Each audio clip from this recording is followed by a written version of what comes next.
We heard about the politics and policy behind Occupy Wall Street, but what about activists who brave the elements and the police to draw attention to the influence of corporations in U.S. democracy? What do these protesters think 1 year after it all began, and what are their plans for the future of the movement? Liling Tan trying to get some answers from where it all began in New York City.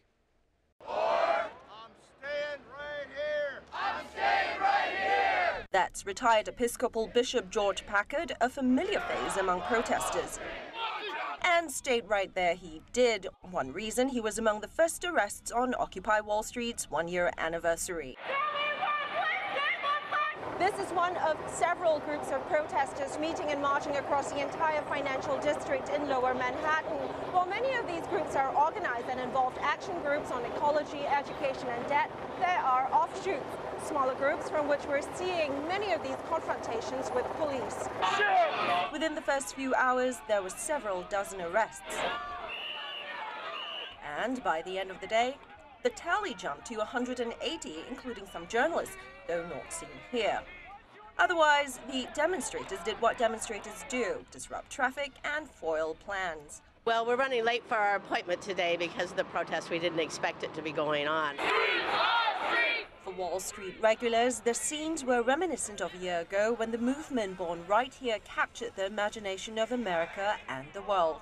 We're going to continue to put the pressure on for financial regulation, for returning the rule of law to Wall Street. But also, Occupy has expanded beyond just issues of Wall Street to issues facing all of the 99% in this country and in the world. We have to keep the pressure up, the conditions, unemployment, the threatened cuts to pensions and Social Security. Happy birthday to you.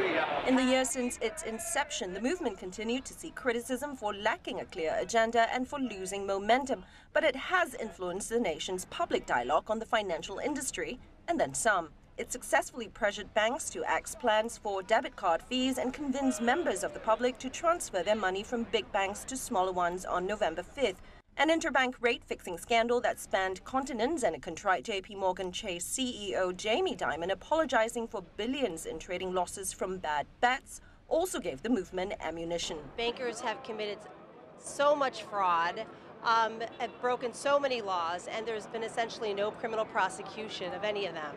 So what that means is that there's absolutely no accountability, and people like Jamie Dimon and others can basically do whatever they want. And in election year, this has cast the spotlight on America's great divide between the nation's haves and the have-nots.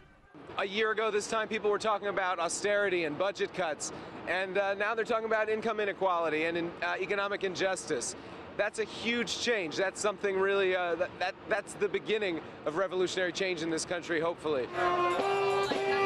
After losing steam into the winter months last year, the turnout this anniversary was more muted than in its earlier days, with fewer protesters and campsites. But members say the commitment remains even if the tactic of occupying has thinned out.